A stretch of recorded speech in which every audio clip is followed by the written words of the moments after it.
up, no counter.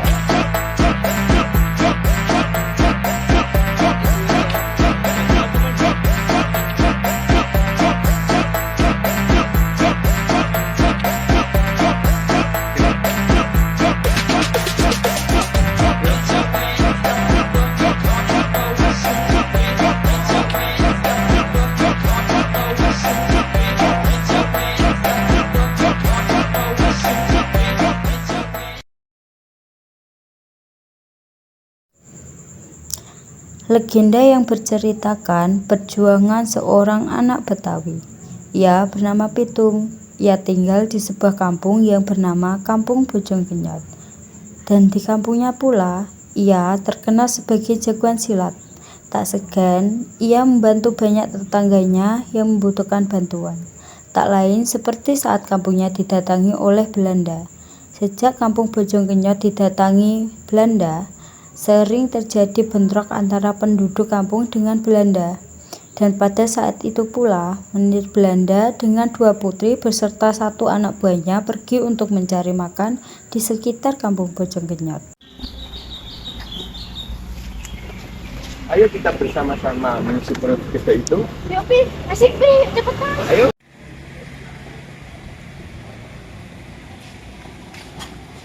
Di sini ada makanan apa aja? Di sini cuma ada makanan biasa, Tuan. Oh, seperti itu ya. Saya mau pesan itu, dan itu. Baik, Tuan. Itu kalau ngambilkan makanan untuk Tuan.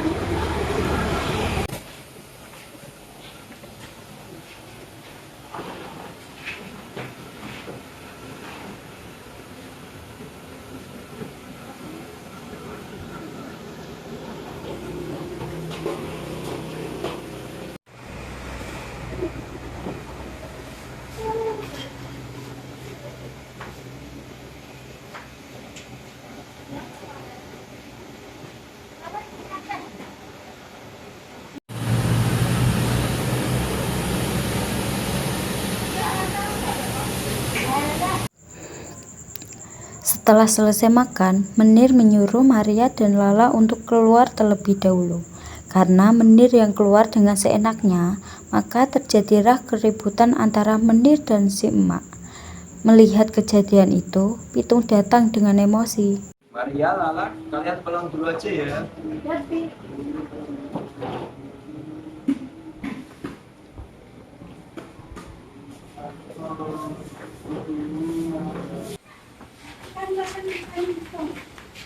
Tuan, makanannya belum dibayar. You memerintah Ai. Apa you tidak tahu Ai ini siapa? Tuan, bukannya saya memerintah, tapi memang seperti itu peraturannya. Maaf, Tuan, saya berbuat salah. You tidak menghormati Ai. Maksud you apa? Kurang ajar. Siapa? Aneh, duduk di sini. Ai yang berkuasa di sini. Oh ya, di sini. Walaupun lo yang di sini, tapi ini adalah aturan gue. You orang terlalu banyak omong. Penceng, serang dia. Baik, Tuan.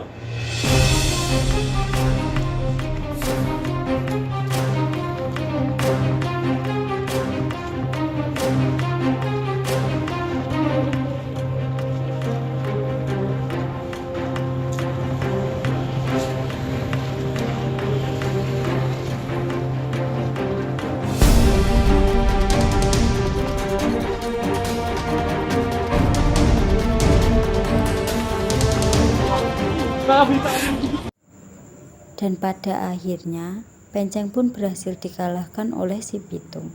Menir beserta Penceng pun pulang ke rumah. Tapi, siapa? Non, Ai diajar sama orang Betawi itu. Memang siapa orang itu? Katanya sih namanya Pitung. Siapa itu? Dia bos deh.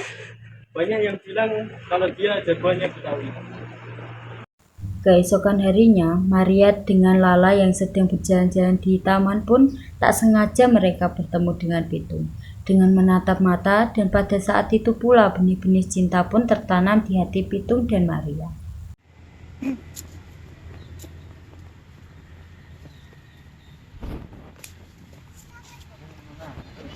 Sedang jalan-jalan?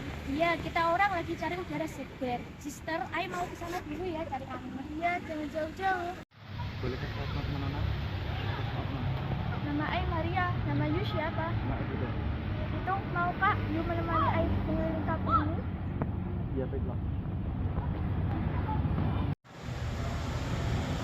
Laporan sama siapa tuh? Kayaknya sama si Bitung. Aku harus lapor ke Tuan Menir nih.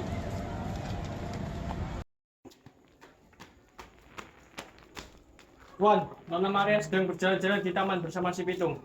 What over? Suruh anak itu pulang. Kalau perlu, seret dia. Baik, Tuan.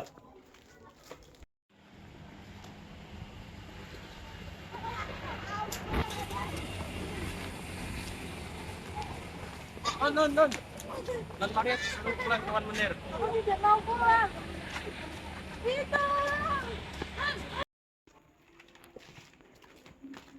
Tapi apa-apaan sih suruh pengen seret Maria? Ya orang banyak omong. Go to room now. Papi, jangan kejam sama sister, kasihan dia. You juga. Masuk ke kamar. Sementara itu di rumah Menir, Maria menangis karena dimarahi oleh papinya. Keesokan harinya, Pitung datang ke rumah Menir dengan emosi bersama Dudung. Karena Menir mendengar teriakan Pitung, ia menyuruh Penceng untuk melihatnya.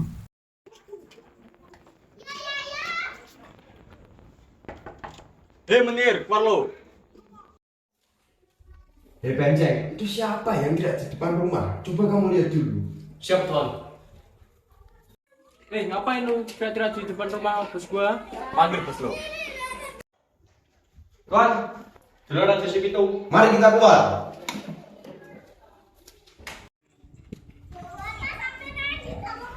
Hei, ngapain kau ke sini, Pitu? Ngapain lo kemarin tuan? Pitung. Lo orang itu terlalu banyak omong. Benceng, serang dia. Dan perkelahian pun terjadi antara Dudung dengan Penceng. Namun fakta berkata lain. Dudung dapat dikalahkan oleh Penceng karena memakai senjata. Pitung yang tidak terima temannya terluka menggantikan perkelahian dengan Penceng.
Dan Pitung pun memenangkan pertarungan kali ini. Ia lalu bertanya kepada Menir, di mana Maria? Ternyata setidak pengetahuannya, Maria dikunci di kamar bersama dengan adiknya. Lo nggak apa-apa tuh? Mana Maria? Dia tidak ada di sini.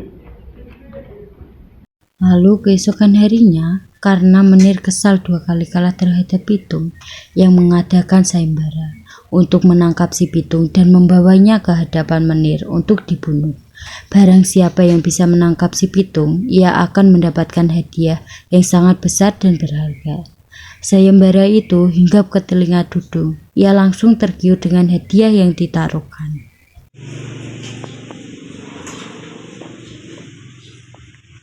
Ini hadiah sayembaranya. Mak, gimana kalau kita juga sini?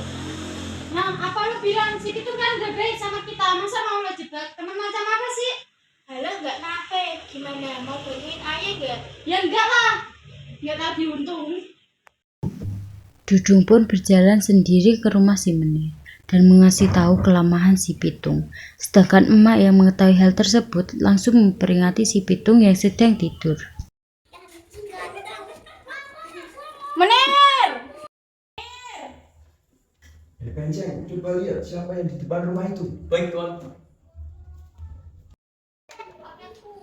Lu ngapain ke rumah bos gua? Jangan ngotot dulu dong. Bilangin tuh sama bos lu, gue tahu kelemahannya si Pitung.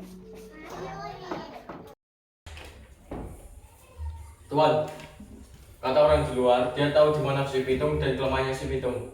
Buat, ayo kita keluar rumah.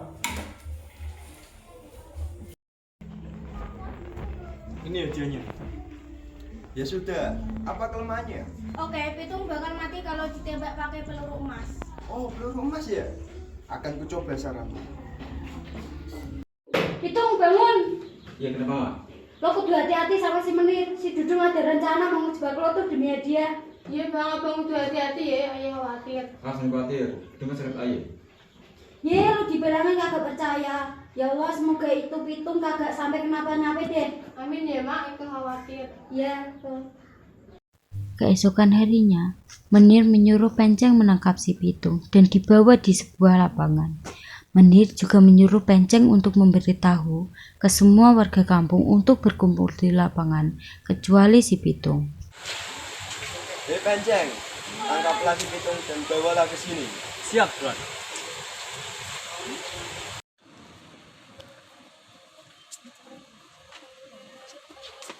Gue, apa lo ke sini? Tenang aja tuh, tenang.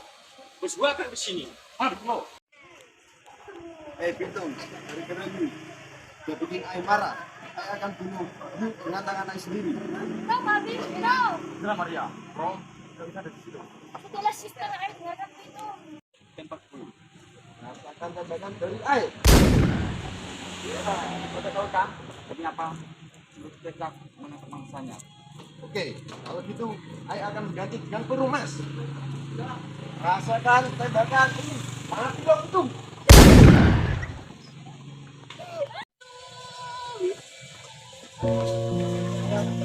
Maria.